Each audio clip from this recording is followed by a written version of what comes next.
जातीय थे, हम ही इस देश के राजा थे, हम ही इस देश के मूल निवासी थे, हमारी ही जमीन जायदाद थी, और बाद में हम सबको भाई भाई को जातियों में बांट दिया। पहले शूद्र बनाया और फिर शूद्रों में जाति बांट दी। आप सोचिए, आप लोग कल्पना कीजिए, सुप्रीम कोर्ट में आज एक भी बैकवर्ड जज नहीं। मैं पूरे बैकवर्ड समाज की बात कर रहा हूं। पिछले 5 साल में 17,000 बैकवर्ड समाज के बच्चों को IIT, IIM और सेंट्रल यूनिवर्सिटी से बाहर कर दिया गया।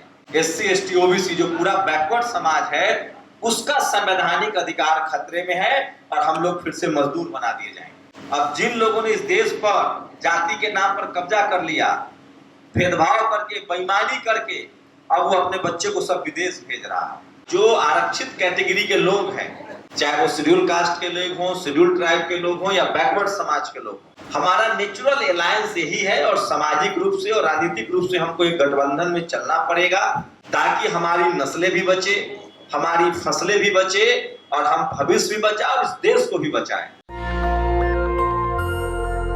ये जातियों में लोगों ने बांटा, जाति हम लोगों ने बनाई नहीं थी।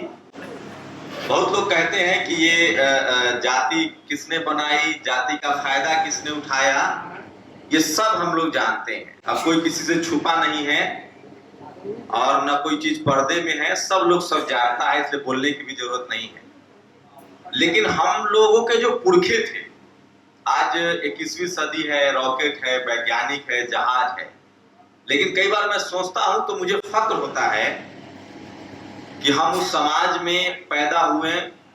हमारे पुरखे वो थे जिन्होंने हमेशा विपरीत परिस्थिति में इंसानियत के लिए और मानवता के लिए लड़ाई लड़ी। आप सम्राट अशोक का दौर देखिए, चंद्रगुप्त मौर्य का दौर देखिए, घनानंद का दौर देखिए, सब कौन थे? ये सब इस देश के खतिये थे, यहीं के किसान थे, मूल निवासी थे। तब जाति व्यवस्था नहीं थी। सम्राट अशोक के जब तक मौर्य काल रहा, नागवंश रहा, तब तक जाति व्यवस्था नहीं थी और हम सब लोग इस देश के मालिक थे और भारत विश्व गुरु था। भगवान बुद्ध थे, चंद्रगुप्त मौर्य थे, सम्राट अशोक थे, बिंबिसार थे, ये सब महान राजा थे। और भारत, आज हम लोग अपने बच्चों को लंदन, अमेरिका भेजते हैं पढ़ने के लिए, तब लोग नालंदा आते थे पढ़ने के लिए, और नालंदा से हम लोग की अपनी भी पहचान है।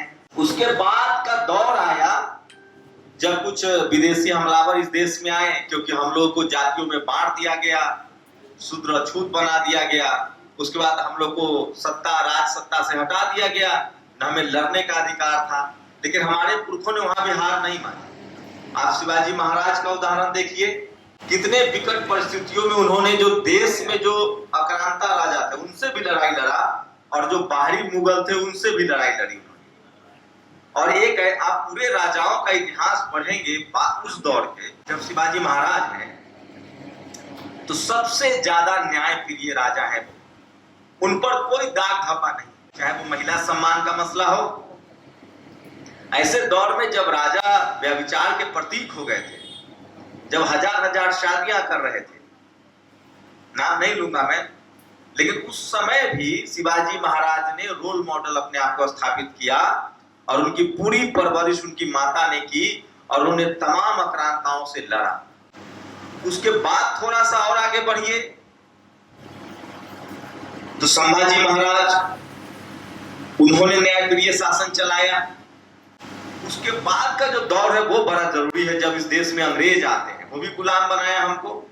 लेकिन उस दौर में भी देखिए कौन लड़ रहे हैं उनसे और किसके लिए लड़ रहे हैं, ना अपने बच्चों के लिए, ना अपने परिवार के लिए, वो देश के लिए, समाज के लिए और मानवता के लिए लड़ रहे हैं। वो कौन है? साहू जी महाराज। सबसे पहला आरक्षण का कंसेप्ट देते हैं, अपने यहाँ जनगणना करवाते हैं। ये हम लोग को गर्व करना चाहिए। साहू जी महाराज न होते तो बाबा साहब अम्बेडकर न होते। साहू जी महाराज ने पहचाना कि बाबा साहब अम्बेडकर इस देश के अगले विजनरी नेता हैं और उनको अखबार खोलने के लिए पैसा दिया। उनके यहाँ जात सर्वेक्षण हुआ और सभी लोगों को नौकरियों में रखा गया, हॉस्टल खोले गए और जिनको अछूत और शूद्र बना दिया गया था उस समय वर्णवादी व्यवस्था में, जातिवादी व्यवस्था में, जो आज जिनको हम शेड्यूल कास्ट कहते हैं, पहला चाय का दुकान साहू जी महाराज ने खुलवाया और वहां जाके चाय पिया। बताइए कितना विजनरी काम था। अगर यही किसी और समाज में होते तो ये घर घर में चर्चा होती है और हम लोग उन पर माला टांगते और उन्हीं की पूजा करते। खैर मेरे घर में उन्हीं की पूजा होती है। उसके बाद थोड़ा सा और आगे आइए तो फूले साहब, वो भी माली कन्वे कुनबा सब हम ही लोग थे। बाल गंगाधर तिलक ने क्या कहा कि कुर्मी कुनबा माली तेली जाके क्या करेगा संसद। तो हम सब खतिये थे, हम ही इस देश के राजा थे, हम इस देश के मूल निवासी थे, हमारी ही जमीन जायदाद थी। और बाद में हम सबको भाई भाई को जातियों में बांट दिया। पहले शूद्र बनाया और फिर शूद्रों में जाति बांट दी। लेकिन हमारा पूरा इतिहास हमारे महापुरुषों ने कभी अपने लिए नहीं जिया। और उसमें जो शिवाजी महाराज और मैंने साहू जी महाराज की बताया, उसके बाद देश आजाद हुआ। अब सरदार पटेल की भूमिका देखिए। सरदार पटेल के परिवार से कोई है राजनीति में आज? जानते हैं आप लोग? उन्होंने सर्वस्व न्यौछावर कर दिया देश के लिए। एक मजबूत मुल्क बना। बाबा साहेब के संविधान को पूरी तरह से अगर कोई लागू करने वाले गृह मंत्री हुए तो वो सरदार पटेल हुए। और बाबा साहेब और सरदार पटेल को बड़ा लोग लड़ाने की कोशिश करता है। आप लोग जाके देखिए, डॉक्यूमेंट्री हमारे दोस्त हैं गुरदीप सप्पल ने बनवाया है, संविधान नाम से, यूट्यूब पर पड़ा हुआ है। सरदार पटेल जब बाबा साहब से मिलने जाते हैं तो सरदार पटेल बाबा साहब कहते हैं कि मुझे पता है आप आए नहीं, आपको किसी ने भेजा है और ये लीजिए मेरा इस्तीफा, लेकिन मैं आरक्षण से समझौता नहीं करूंगा क्योंकि आपके पुरखों ने इंतजाम किया है, साहू जी महाराज ने और के समय से है। तो सरदार पटेल कहते हैं कि डॉक्टर अंबेडकर, मैं किसान हूं और मैं बीज देख के बता दूंगा कि फसल कैसी होगी। अब तो संविधान आप ही बनाए। नहीं तो वो संविधान सभा से इस्तीफा देने वाले थे। तो ये है। लेकिन आज के डेट में आप देखिए, मैं इसलिए कह रहा हूं कि हम लोग इस समाज के अगुवा थे, हमने अगुवाई की है और हमें जातियों में बांटा गया। और हमारी संख्या कोई 3%, 2%, 5% कहता है, ऐसा भी नहीं है। पूरे देश में आज भी 12 से 15% हम लोग हैं, चाहे वो उड़ीसा हो, चाहे छत्तीसगढ़ हो। भले पटेल समाज के लोग गुजरात में ओबीसी में नहीं आ रहे, वो मांग कर रहे हैं, लेकिन मराठा हो, कुनबी हो, पटेल हो, ये सब शैक्षिक रूप से जो पिछड़े हुए लोग हैं। हमारे पास थोड़ी बहुत जमीनें हैं, खेती करते हैं, लेकिन आज हम लोग की अब लड़ाई जो है वो राजनीतिक रूप से सचेत होकर लड़ना पड़ेगा। और मैं फिर कह रहा हूं, एमएलए एमपी लोग बन रहे हैं, यूपी में बड़ी संख्या में लोग जीत के आए हैं, ये अच्छी बात है। लेकिन 545 एमपी है, उससे आपका किस्मत तय होता है। हर ताले की चाबी संसद में है, इसलिए हमें अपने पढ़े लिखे युवाओं को उसमें भी जाना पड़ेगा। लेकिन जो सबसे बड़ा मसला है वो है media, judiciary, college university, bureaucracy, business, sports, cinema और ठेकेदारी। आप सोचिए, आप लोग कल्पना कीजिए, सुप्रीम कोर्ट में आज एक भी बैकवर्ड जज नहीं। मैं पूरे बैकवर्ड समाज की बात कर रहा हूं। आप मीडिया में एक भी 2-3 लोग हम लोग थे, नवीन कुमार, नीरज पटेल और शंभू। तो टीवी में हम लोगों ने 12 साल काम किया। उसके बाद हम लोगों ने सोशल मीडिया प्लेटफॉर्म शुरू किया और समाज की आवाज उठा रहे हैं। हम लोगों को सीखना पड़ेगा, समझना पड़ेगा। और एक बात समझना पड़ेगा कि राजनीति अब लोकतंत्र है और लोकतंत्र में वोट की ताकत है। और हमें एक समाज के तौर पे उन लोगों के साथ लेना पड़ेगा, उन लोगों को साथ चलना पड़ेगा और उनके हक अधिकार की लड़ाई लड़नी पड़ेगी जो कहीं हाशिए पर जिनको धकेला गया था। और एक बात तो ध्यान दीजिए, मैं डंके की चोट पर कह रहा हूं, पालक का जो साग बनता है उसमें करछल रखिए, करछल में कोई विटामिन नहीं है, लेकिन पालक और आलू जब मिला के खाएंगे तो आलू में भी कुछ प्रोटीन आएगा और पालक तो प्रोटीन है। तो हम लोग को समझना पड़ेगा कि जो आरक्षित कैटेगरी के लोग हैं, चाहे वो शेड्यूल कास्ट के लोग हों, शेड्यूल ट्राइब के लोग हों या बैकवर्ड समाज के लोग हों, हमारा नेचुरल अलायंस यही है। और सामाजिक रूप से और राजनीतिक रूप से हमको एक गठबंधन में चलना पड़ेगा ताकि हमारी नस्लें भी बचे, हमारी फसलें भी बचे और हम भविष्य भी बचाएं और इस देश को भी बचाएं। बहुत कॉन्स्पिरेसी हो रही है, आप लोग जो बैठे हुए हैं, आज हमारे बच्चों की नौकरियां खतरे में हैं, हमारे पास बिजनेस नहीं है। एक भी इस देश में बैकवर्ड समाज का, हम तो कुर्मी समाज नहीं बोल रहे, हम तो पूरे बैकवर्ड समाज की बात कर रहे हैं, कोई ऐसा बिजनेसमैन नहीं निकला या ठेकेदार नहीं निकला जो 1000 करोड़ रुपया लेके कहीं भाग जाए या 10 साल का घोटाला कर दे। और आज जान ही रहे कितना बड़ा बड़ा स्कैम और घोटाला हो रहा है। तो हम लोगों को 2-3 चीजें करनी पड़ेगी, और रॉकेट बाबू इनसे हम लोग की बातचीत होती है। हम लोग को अपने जो भी लोग सामर्थ्यवान हैं वो अपने शिक्षण संस्थान जरूर शुरू करें, बिजनेस के लिहाज से भी, और समाज का कोई आदमी पढ़ाई लिखाई से छूट न जाए। और पढ़ाई लिखाई में हम लोग का है रिप्रेजेंटेशन बढ़ा है, लेकिन जो पावर सेंटर्स है, हम लोग मीडिया में जब तक नहीं जाएंगे, पत्रकार नहीं बनेंगे, गाल चलाना नहीं सीखेंगे। हम लोग खेती करते हैं, किसानी, सब्जी, भिंडी, तोरी सब हम लोग उपजाते हैं, सड़क नाला भी बनाते हैं, मजदूरी भी कर रहे हैं, लेकिन हम लोग गाल चलाना, मुंह चलाना नहीं जानते। और इसी वजह से हम लोग को एक ही मुख्यमंत्री से समझौता करना पड़ रहा है। जितना ज्यादा लोग मुंह चलाएंगे, गाल चलाएंगे, राजनीति में जाएंगे, उतना ज्यादा रिप्रेजेंटेशन मिलेगा। दूसरी बात है कि मीडिया में अपने बच्चों को मौका दीजिए, और बिजनेस तो हम लोग को करना ही पड़ेगा। आप लोग सब देश की राजधानी में रहने वाले हैं, मैं आपको लगेगा कि बहुत ज्ञान दे रहा है, मैं इसलिए कह रहा हूं कि पत्रकार हूं पेशे से, और पूरा सिस्टम को समझने के बाद लगता है कि जो समाज बिजनेस में नहीं आएगा और ठेकेदारी में नहीं आएगा, वो समाज बहुत पीछे छूट जाएगा, चाहे आप कुछ भी कर लीजिए।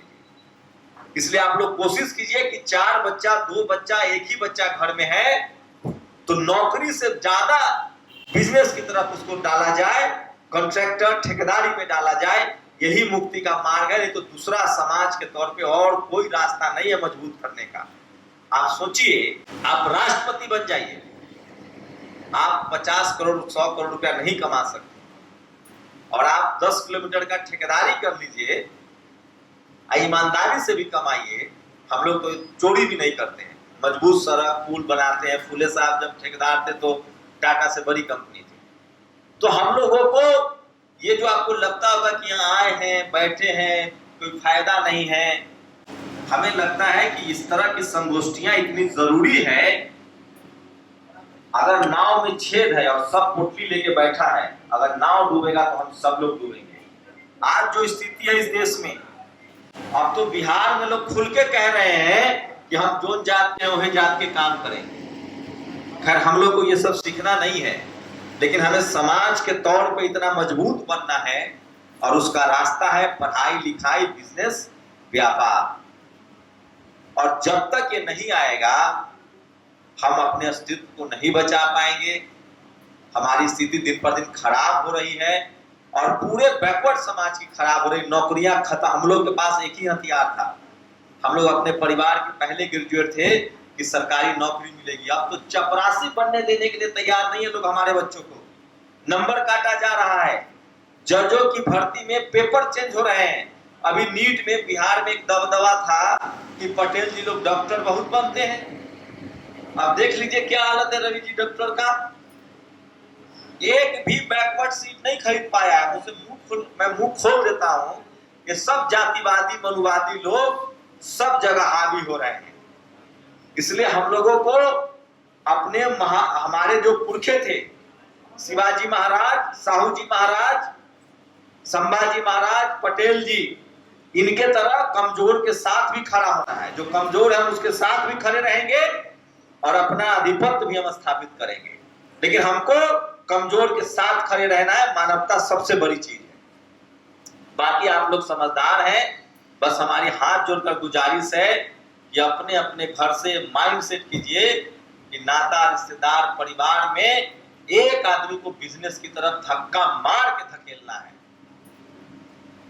चाहे जैसे धकेलिए, छोटा बिजनेस शुरू कीजिए, जैसे हो। अगर नहीं है कोई संसाधन तो समोसा का दुकान लगाए, ये करना पड़ेगा। और दूसरा, एक बच्चे को हायर एजुकेशन करवाइए। अब चपरासी से, क्लर्क से काम नहीं चलेगा। जब तक हमारे लोग यूनिवर्सिटी में प्रोफेसर, डॉक्टर, इंजीनियर वाले पदों पर नहीं जाएंगे, समाज का भला नहीं होगा।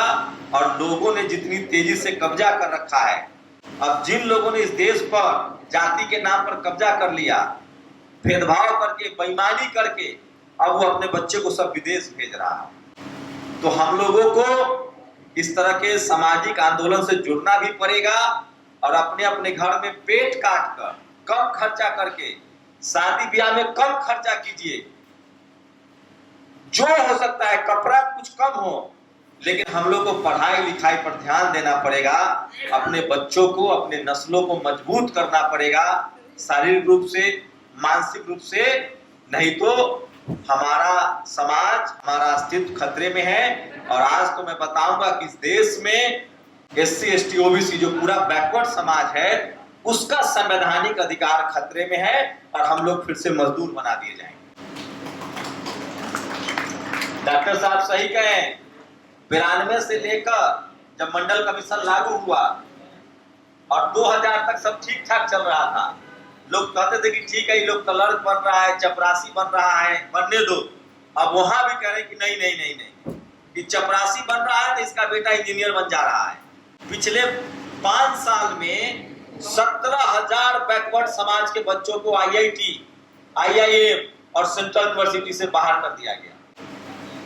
कांग्रेस की सरकार थी UPA 2, 3 गो ब्राह्मण समाज का मंत्री था, कपिल सिब्बल, P चिदम्बरम और प्रणब मुखर्जी। इन तीनों ने मिलकर ऐसा इंतजाम कर दिया कि हमारे बच्चे न तो अब IAS बन पा रहे हैं, न नीट में क्वालिफाई कर रहे हैं और न CU2 सेंट्रल यूनिवर्सिटी में जा रहे हैं। नीट इसी का लाया हुआ इन लोग का देन कि इस तरह के सिलेबस डिजाइन किया गया है, इस तरह के हालात कर दिए गए हैं कि इस देश का 90% आबादी, जिसमें हम लोग भी शामिल है, बैकवर्ड समाज के लोग, उनका बच्चा नहीं पढ़ लिख पाएगा और गलती से 2-4 को पहुंच जाता है, उसका भी नंबर काटता है, उसको भी इंटरव्यू में फेल कर रहा है। तो बहुत विकट स्थिति है और हम लोग की दोहरी जिम्मेदारी है कि अपना परिवार भी देखना है, देश भी देखना है और ये समाज भी देखना है, क्योंकि हमारे पुरखों ने ये जिम्मेदारी निभाई है। तो हम लोग कभी किसी का, न हम लोग सताने वाले हैं किसी को, न हम लोगों ने जातिवाद किया है।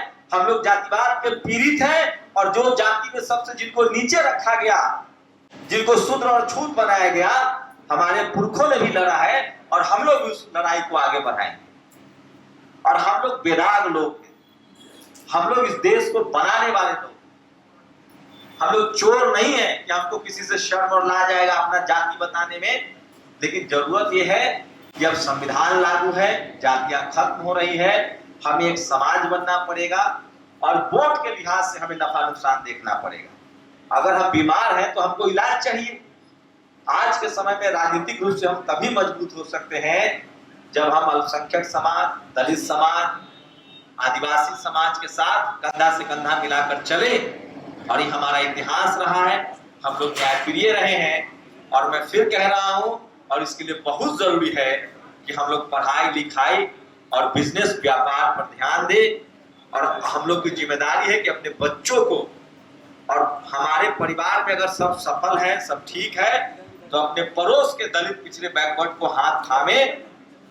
जातिवाद क्या करता है, लोग टाइटल देख के नंबर बढ़ा देते हैं। अच्छा, ये पटेल है, ये महतो है, ये मंडल है, तेकर नंबर काट दो। आज चुनाव में क्या क्या बिहार में हुआ है सब लोगों ने देखा ही है कि जाति कैसे काम करती है। तो हमें एक समाज के तौर पे, और जो हमारी आइडेंटिटी है पटेल समाज, उसके तौर पे एकजुट रहना है। और एक बात, हम लोग किसी परिचय के मोहताज नहीं है और न लाचार बेबस है। बस समाज के तौर पे हम लोग एकजुट हो जाए तो हम लोग देश को भी मजबूत करेंगे, समाज को भी मजबूत करेंगे और इस देश में जो गैर बराबरी है, जो भेदभाव है, उसको भी खत्म करेंगे। और हम लोग कहेंगे, एक बार फिर आप लोगों से गुजारिश है कि हम लोग को अपने पुरखे पर प्राउड होना चाहिए, घमंड है, मुझे नाज है कि हम ऐसे वंशावली से आ रहे हैं जिन्होंने मानवता के लिए, देश के लिए, समाज के लिए, इंसानियत के लिए कुर्बानियां दी हैं, अच्छा काम किया है। तो हम लोग पर कोई दाग नहीं है। और आगे भी एक और गुजारिश है आप लोगों से कि अपना बच्चा भी सम्मान कीजिए। और आप लोग बहुत जागरूक लोग हैं, अगर जागरूक लोग नहीं होते तो हारे हुए उम्मीदवार को आप बुला के स्वागत नहीं करते। तो आप लोग विजनरी लोग हैं, जागरूक लोग हैं, और इतने लोग आज से अब तो सोशल मीडिया है, पढ़ना लिखना बोलना शुरू कर दिए, तो आपकी हनक आपकी थमक पूरे देश में होगी और बिहार की तरह कई मुख्यमंत्री होंगे। सब लोगों को मेरे तरफ से सादर प्रणाम और जय फूले, जय शिवाजी, जय पटेल। नेशनल दस्तक की आपसे गुजारिश है कि अगर इसको बचाना चाहते हैं तो नेशनल दस्तक को सब्सक्राइब करने के लिए रेड कलर के सब्सक्राइब बटन को दबाएं, फिर बेल आइकन की घंटी दबाएं। नेशनल दस्तक को बचाने के लिए बहुत जरूरी है कि हर खबर को शेयर करें, लाइक करें, कमेंट जरूर करें।